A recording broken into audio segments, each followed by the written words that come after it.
Okay, we're going to begin this public hearing with regards to the electric aggregation. And to begin, we will, this is the second of the two required public hearings before city council action. We have with us our aggregator here today who can begin by giving us a little information about the process and about where we're at in the process of what steps we need to continue to take, and I'll let him be the first speaker this evening. Good evening, ladies and gentlemen. My name is Daniel Dieters. I'm from Energy Alliances. We are here to discuss the plan of governance for the City of Forest Park electric governmental aggregation program. On November 5th, voters passed the ballot issue to start the process, and at this point we are in the middle of the certification with the PUCO, and that necessitates this document, which is part of the certification, which is the plan of governance, and this will be filed along with the rest of the paperwork to get the City of Forest Park certified. And what this does is lays a loose groundwork, a framework for how the program will eventually be run. All this does is basically lays out parameters for which that must occur. And this is filed, as I said before, with the certification. So what this document says is it says it was passed, and the community, Forest Park, will be a governmental aggregator and will serve as a purchasing agent for electrical services for its residents. They will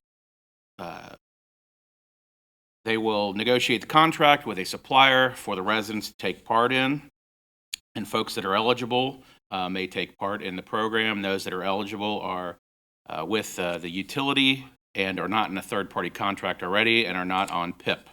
So those are the folks that will eventually be eligible. There will be an opt-out notice that shows up after the council decides the pricing and the term and all the other contract negotiations. And at that point, they will choose a price and the program will go into effect. So the billing, as it says in here, will be done by Duke as regular, as it always is. And there will be if you are in even billing, you can stay in even billing. They do all the other services. If your power goes out, you call them. We'll get to that in 1 second. Basically, there's a list of numbers in here for concerns and complaints. Outages and emergencies, service turn on or off, or billing disputes, you would call the utility like you do now. If you want to get in or out of the program or any questions, you could contact either Energy Alliances or the supplier that is chosen. And if there's any unresolved disputes, if for some reason you would have to take it up the ladder, so to speak, you could call the Public Utilities Commission of the Ohio Consumers Council. That's a watchdog group for residents in Ohio. So this document also goes on to say if you move within the community during the program, you're allowed to stay in the program. All of this actually is PUCO language that we use in this document because at any time in our programs, you can come or go. So even though it says that it sets out dates for times you can get out, you can always get out of our programs. And if you thought, oh, I shouldn't have got out of that, you can come back in at the same price that you would have gotten at the original contract. So if you come into the community at any time, say you move into Forest Park, you can join the aggregation. Or if you get out or if you don't want to be in the program, you can leave at any time without any fee at all. There are no fees in our aggregation ever. So that is also in this document. So if you want to, if you want to move into the community, there describes enrolling after the opt-out period, which just means you make a phone call and you can be in. So that's generally the framework of this document. And if there's any questions, I'm happy to answer them at this point.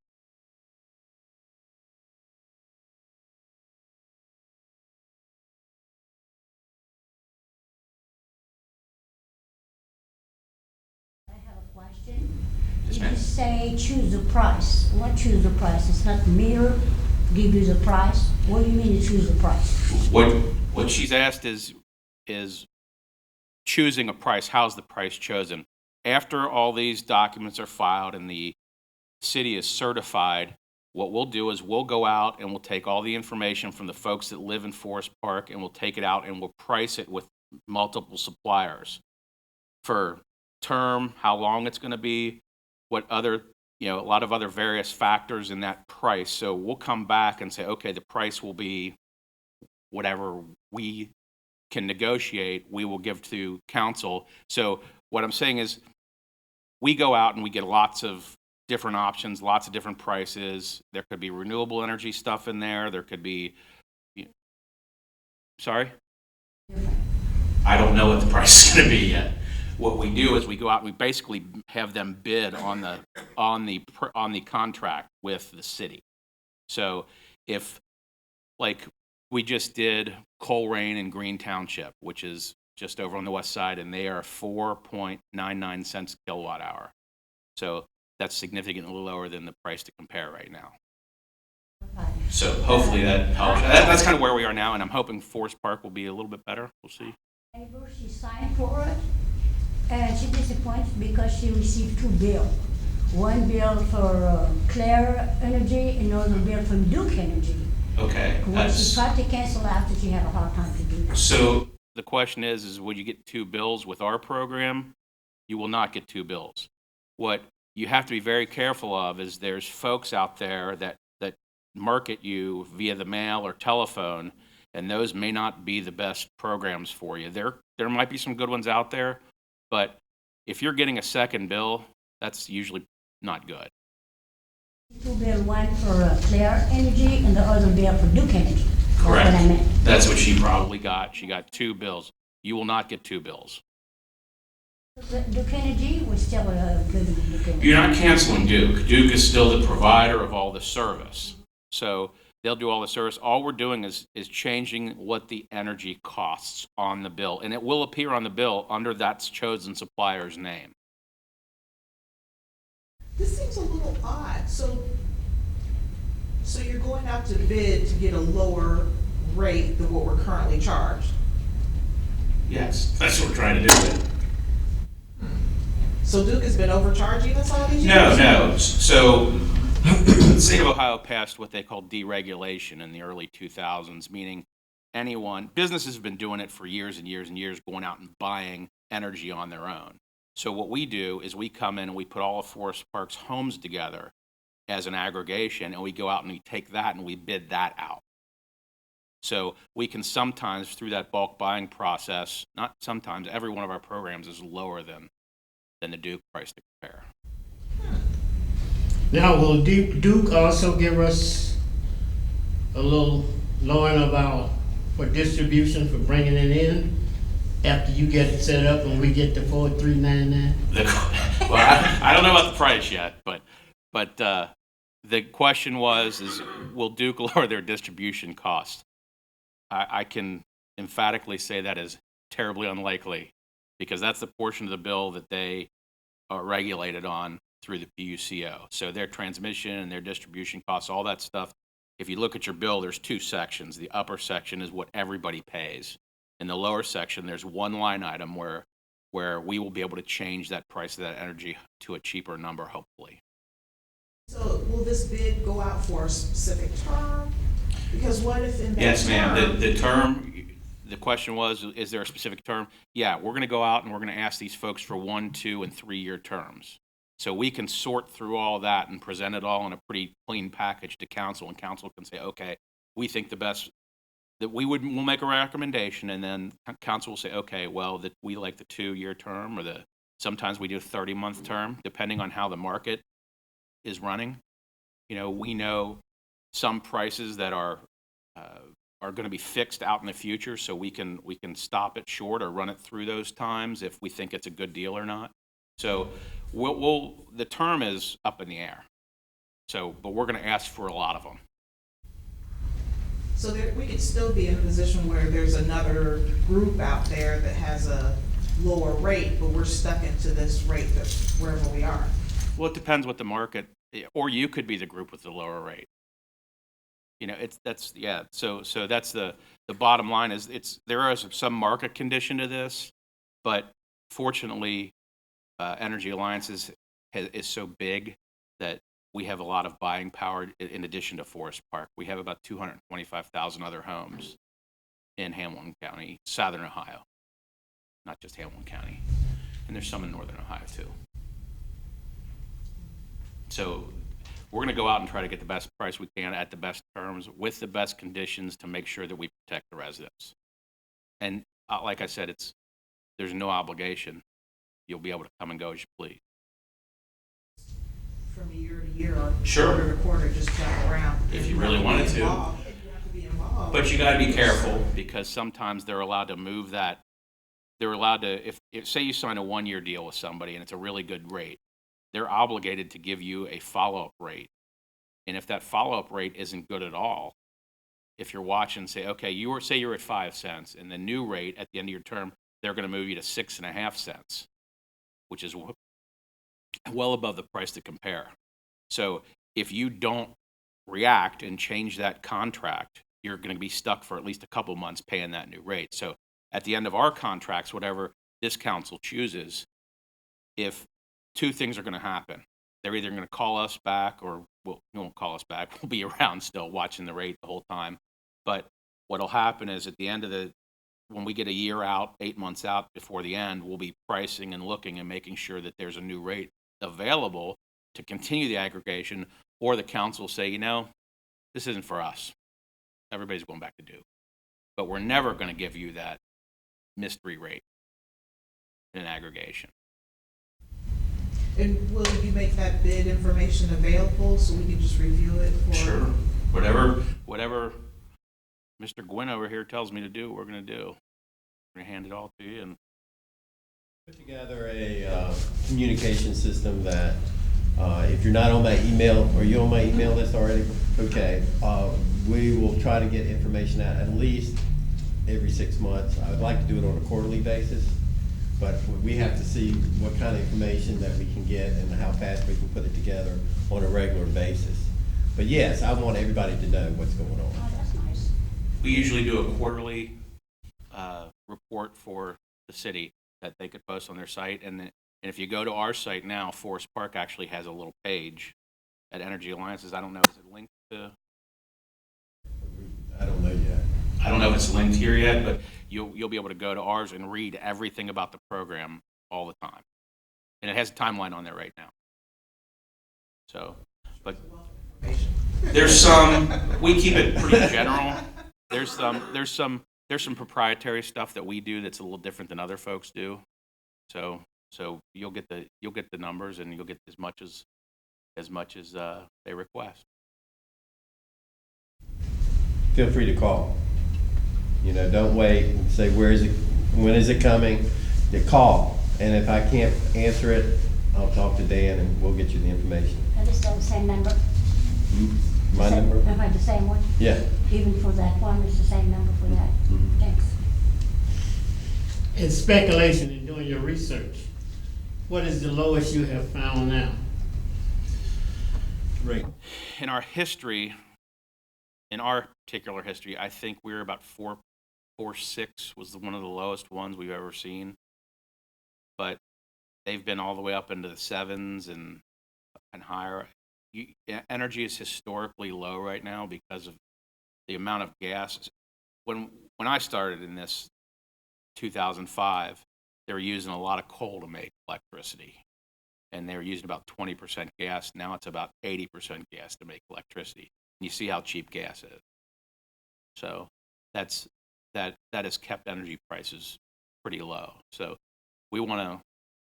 A lot of things can, as you know, factor into that, like who your representatives are at every level of government, and if they do something, or if there's a hurricane, or if there's a weather incident, or if a bunch of people in another country decide they're not going to make any more oil or buy any more natural. I mean, there's a lot of things that can change the price of energy. They don't all really run together, but they follow each other a little bit, and we're historically pretty low right now. Natural gas, we're exceptionally low.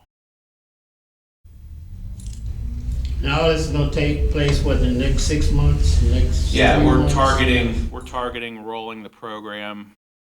Folks should see something numbers wise in April, maybe March, if we can move quick enough. But the best part about this, and this doesn't have anything to do with what we're talking about tonight, is we could get all the way through to this thing, and this council might say, you know what, let's put a hold on this. Or we might say the numbers aren't that good. Let's wait 6 months.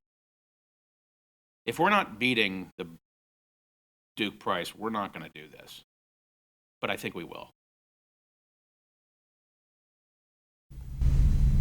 Make things make sense in my head, which that could be a challenge. And so, will be less revenue for Duke? No, it doesn't really. They don't make any money on gas or electric. It's just a straight pass through for them. It's a straight pass through. They have to provide it for everybody, but we're able to take those pieces out, like Coleraine, Green, Forest Park, City of Cincinnati, Sims, Sycamore, those places, and we just pull that piece out, and we buy energy for those homes in those areas. There's a lot more than that, but In the past, Duke was the one who was buying energy from companies. and before deregulation, they would go out and procure it and sell it at a. I think they've made up for the distribution. Yeah, I'm sure that they have, but again, I'm looking at the bottom line. Yeah, I don't know. That's consumer, because I feel like if they're gonna be making less money or have less revenue, they're gonna try to increase something and pass it off to the consumer. So I'm wondering if we opt into this, will Duke turn around and say, well, here's a new charge, and so you're either paying more or equivalent, so why go through the whole process? they're pretty well, because the energy still is going to be the same with them. Whether they go back to the regulators and ask for more money on one side, and those are they keep the PUCO, the Public Utilities Commission of Ohio, regulates all of those fees. So they can't just say, oh, we're going to charge you more there. They got to go and file a memorandum or something, or a motion, and say, we want to change this for X reason. And it's never going to say, because we're not making enough money because of aggregations. Sure. They could also, They could do that without this.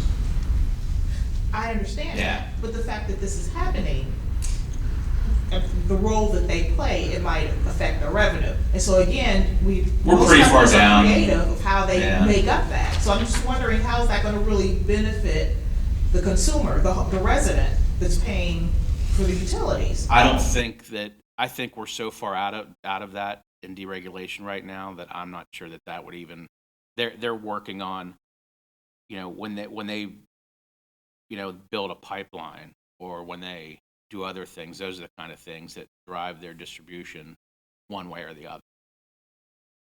This is your end, or if this is Forest Park, will you show a comparative of if we were to remain Duke customers and compare it to the prices, so we can get? Sure, we will give you the price to compare.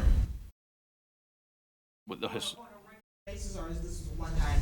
Well, Just a- basically, we'll give you an annual average price to compare for Forest Park, which we do for many, many other township cities and villages.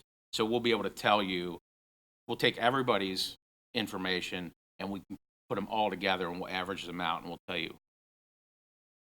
It's the average. I'm looking for the specific utility payer. Well, when you get your bill on your, when you see your, when you see the letter, pull out a Duke bill, and you'll see on the back of the page, it'll be an average, your price to compare, your personal price to compare. So if that's not significantly better, you could opt out.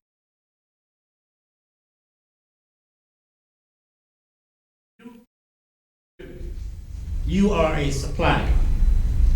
Basically, you're gonna give me a new price because you're gonna be the one who supplies my electricity. We're gonna find the supplier. Right, well, that's what I mean. We're the Exactly. consultant. We're a consultant. Exactly. So yes, we're gonna bring you suppliers. Right. And then the council is gonna make a decision based on what we bring them with regard to the price and with regard to how they want their energy. They may say, you know what, we want renewable energy. You know, 4.39, and they say no. how will we find out, since they do such, a number be of all here. clandestine things? It'll be here. I'll be standing here in 3 months saying, here's what we had, here's what we are thinking this should happen, and we recommend you go with this, or we do not recommend you go with this. Yes, sir. I have a question, not to muddy the waters or anything, but historically, you've mentioned a couple of other townships and areas in the area. Can you give me an idea of who they have gone with in the past as far as suppliers, like Duke or Vistra or Dynegy? Vistra and Dynegy are the same.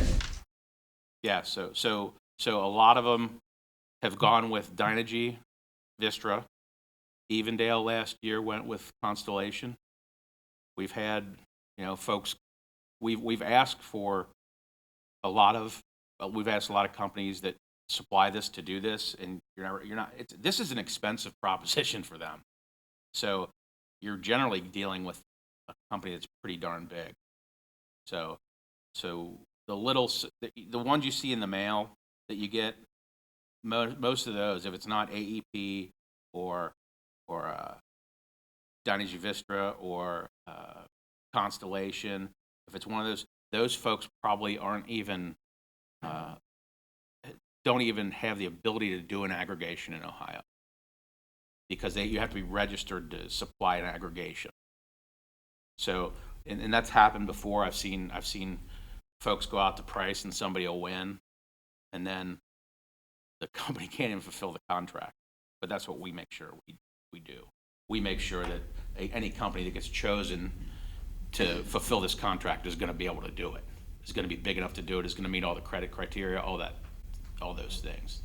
And as a follow-up on that, these companies that you've named, of those, are any of those true green suppliers? I don't think any. I'm not sure how many companies that are truly 100% green now, but every product that we offer, you can choose a green alternative if you want. So say we choose Constellation. Say the council chooses Constellation. We're going to make Constellation also give a green option. So it might be just a touch more expensive, but every resident will have the ability to choose that if they so wish. So all of our programs have a green option to it if you want to do that. So just a little bit more expensive, not super. Might cost you $8 a month or $8 a year more to do that. But I don't see anybody those big guys that are 100% green, because the demand is there, but it's not everywhere.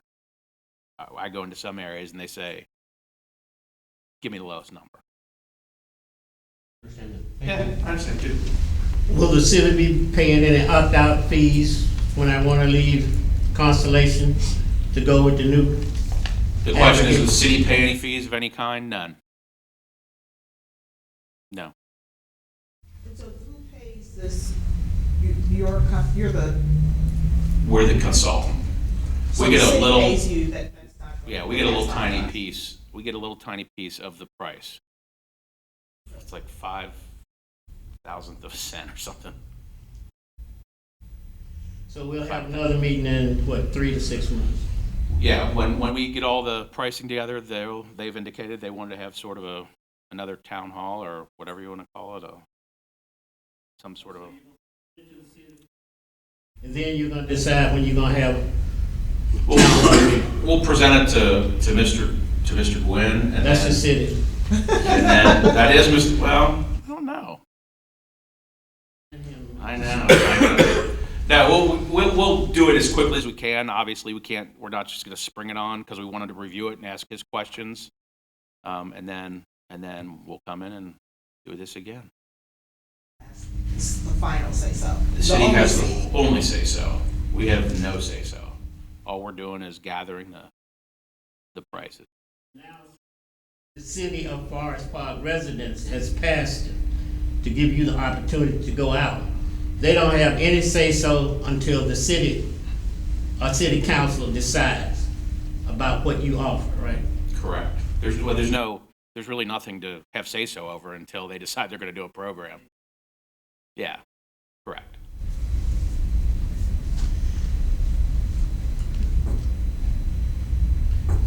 questions, any concerns, anything for the, Or lower income people, limited, that can get into this program.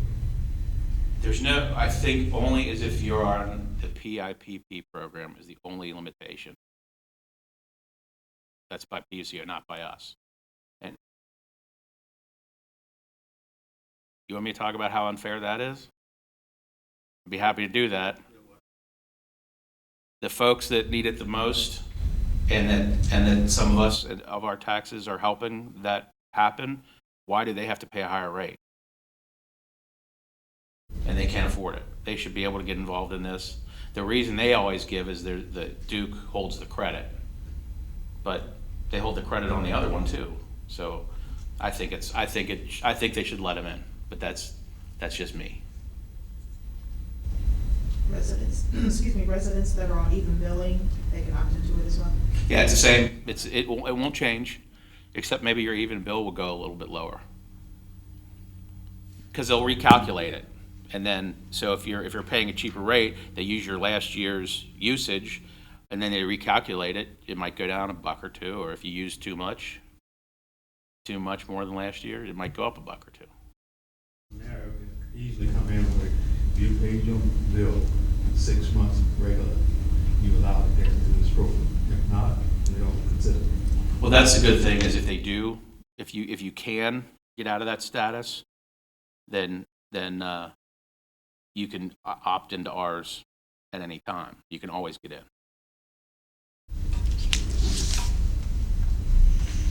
Is your question? Yeah, I was just curious, will the normal consumer in Forest Park see a rate increase because of the taxes being collected by the state of Ohio on top of the aggregation price? I don't know what taxes you're speaking of. Currently through Duke, it comes out through the Public Utility Commission's current rates or tariffs, Yeah. if you will. Tariffs don't Once you change. get past that drops off, and the bill for my 1,000 kilowatts a month is then taxable through the state of Ohio and Hamilton Not County. sales tax, not on electric, just gas. Just gas. Yeah. And we'll cross that bridge and Will Forest Park get a cut of that? we don't collect sales taxes.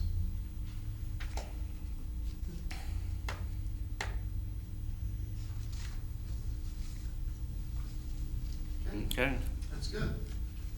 I'll declare seeing, one last chance, anybody in favor? Anybody opposed? One more question. Okay. When you transfer from Duke Energy to the other company, you still have only one bill, or you have to have a different bill? One bill from Duke. Well, my friend, she have a different bill from this It's one. because she signed up with someone that is less than honest. Yeah. You'll still get a bill from Duke that will not be a second bill. The same bill, that one is one bill. One bill. And then they put, how much the amount by, It's gonna look almost exactly the same as it does now, except it's gonna replace one line item. the meter, it's not using like by head, how much? No, same as you get right now with your meter read. Before you said you're gonna collection how much the amount, and I said you're gonna be guessing how much. No, that's what we were talking about even billing. Oh, thank you for that. I'll declare this public hearing closed. And we'll begin the next public hearing, which will be almost the exact same public hearing, except we're going to be talking about gas. So I declare this public hearing open for the aggregation of gas in the city of Forest Park, and we have, of course, our aggregator here to discuss gas. Okay, so the natural gas plan of operation and governance is the exact same thing as the electric. It's just a piece of the puzzle to complete the certification for the city of Forest Park. November 5th, the issue was passed. It's for government aggregation services for gas that the city of Forest Park will negotiate. They'll negotiate the contract, same eligibility, opt-out disclosures. If you're in another third-party contract or PIP, they do not allow you in right away. But if you're in a third-party contract, of course, you can get in later. The billing is the same as it is for electric. The Duke will handle the bill, just one bill. They will handle all the credit. They'll take you write the same one check to Duke as you would before. If you look on this concerns and complaints are a little bit different. If you have a gas leak or an explosion, which I hope you wouldn't, service turn on and off, or billing disputes, you would talk to Duke. Price joining or program regulatory, you could talk to the supplier or energy alliances, one of the two. And the unresolved disputes go to the Public Utilities Commission or Ohio Consumer Council. Same rules apply. If you move within the community, you can stay in the program. If you move into the community, you can stay with the program. If you move out of the community, hopefully there'll be a program waiting for you wherever you go after that. The opt-out periods are statutory in here. It says once every 3 years, but of course, in our programs, as we discussed before, you can come and go as you please. So that is in the framework for the city's certification. And I think that is about it. Any questions? Anybody would like to speak in favor or against? There you go. Timeline's a little different. We probably will tackle the electric first, and we'll wait a little bit on the gas unless we see a severe drop in the price after they're certified, and we'll go from there. The process will be after today, we'll have finished our public hearings. On the agenda for this evening will be 2 resolutions or ordinances approving the plan of organization that we just talked about. So council will hopefully pass those this evening. And then at which point we will then provide them and certify them to the PUCO and move the program forward. And there'll be, like he said, sometime in March or April, we'll have a contract that we'll be able to roll out to the community. It out separately? Gas and electric? Yeah, a lot of the companies that do electric don't even do gas. And depending on it's a little bit of a bigger crapshoot with gas because we're trying to hit that commodity moving target number that in a period of time and for gas and electric right now there's a very large usage of gas and it's a lot cheaper to get it here in summertime. There's very little usage and it's expensive to get it. So when you try to blend those together, it can sometimes end up hurting you. So what we try to do is sometimes we'll basically let the summer kind of run on its own, and then when it gets cold, we'll fix those prices. So there's a lot of moving parts to it, and we're going to tackle the electric first before we get to the gas because the market could be completely different in 3 days. or a month. So we'll cross that bridge kind of when we get to it. But we'll continue to watch it and keep an eye on it and keep the folks at the city appraised of what the market's doing and what we think we'll end up being able to do. And again, it'll still be one Duke bill. One Duke bill with sales tax. But they charge an excise tax in theirs, so it's not a full 7 or whatever. What do we pay here? Hamilton County 7.5 now, or yeah, it's so so they have the excise tax that is on the gas and what you get on your bill right now. And I'm going to shoot myself for saying this, but that's not actually the price of gas that you get on your bill right now. That's called a GCR, which is a gas cost recovery. That is however much it costs to get that to you. They take all those charges, whether they're financial, whether they're the price of the gas, whether they're, distribution charge, whatever, they put it all in one number. It's not the price of gas.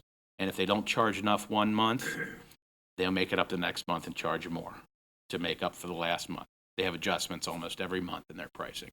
So, and it's a financial adjustment. It's not the price of gas. So those things are, so that when you start comparing what that is, it's would you rather pay, a penny or two less or more and have it stabilized for 3 years, or do you want it jumping around? And if they didn't buy enough gas 1 month in February, you you have to pay for it in February. So it's how they, I don't even, how they do it is, I don't know. I don't know how they do it. When you see one of those, what they is all in that, it's 4 pages long. Ours is 1 line. So, I think the important thing for the public in general is that they can go as they please. correct.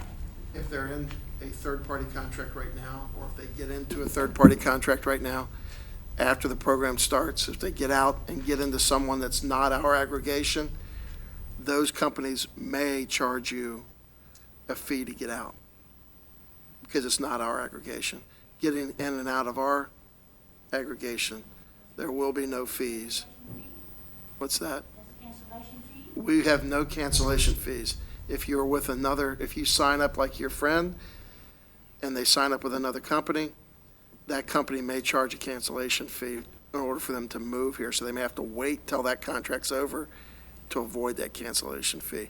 That's just a general statement. Some companies do, some companies may not. But when we talk about the ability to move in and out, we don't charge any fees. We won't charge any fees. But we can't speak for a third party. Duke won't charge any fees. But the company that, if you decide, if you got in, if the guy knocks on your door that comes door to door and says, show me your Duke bill, I get a chance to see it, you have to show it to me, and you actually show it to them, and they sign you up somehow, that company may charge you a termination fee. So that's, so that, just to clarify that. Are they still doing the budget billing like Duke Energy? Yes, budget billing is going to be exactly the same. The wintertime I make the budget billing, in the summertime I change it. Yeah. But that, none of that affects what we do. That all their service stays the same. So if they offer that service, they'll still offer the service. You still qualify for the budget billing. Yes, absolutely. And then you can cancel it anytime and you change it anytime the budget bill. They'll still budget bill you, but they'll just change the amount you're paying for the commodity, gas or electric, Also, when if you got out of it. When you reduce it, then they make you back out, pay what you want. Yeah, wherever you end up falling for the price. Hey, any other? I have a question. What regionally, for the gas side, are you getting as a rate that we might be able to expect? Or maybe is there a number That's a you loaded guys have question. seen that you were like, we're never gonna sign on that? So we have folks in the 37 cents to 39 cents right now, and the price to compare has been exceptionally low because of there's a couple things in there, as you know, that like we talked about the adjustments and things like that. It's the question is, say the Duke GCR was 35 cents and you're 37 cents, and you know yours is not going to move for 3 years. I mean, that's a decision that you can make, or, you know, if it was all about money, I wouldn't have insurance on my car. You know, does it help you, with your budget billing? Does it help you with your usage, depending on how much you use, things like that? And that's why we don't allow anybody termination fees, and you can come and go as you please. Because if you want to go out and shop it, this is a choice that these communities are making, saying, okay, we're going to find a fee, we're going to make it stable, and we're going to make sure our residents are protected from high swings. And that's what many of them do. But that's why these programs are designed like this, because if you want to jump out for 6 months at one of these things on the PCO site, one of these, offers that they have, if you want to get out and you're going to watch it and make sure you don't get wrapped into something else, and it's an introductory rate and it's really, really low, and you want to do that, you can do that with our programs. So that's kind of the difference, because there is no apples to apples for what you get in our programs. There is no 36-month, no termination fee, where at the end of the 36 months, you go back to the utility. That does not exist on that apples to apples website. What we do is a singular product that it cannot be compared to outside of an aggregation because of the end. You could go 2 years in one of these programs and then forget to move it and waste all of that perceived savings in a month or 2 months. You see them happen right now in November a lot. The offers, you get a lot in the mail in November for gas because they know that the month you're going to miss is going to be December or January. So you just got to be careful of those offers. And what these do is they protect the residents, give them a choice, make sure the price is competitive. Okay.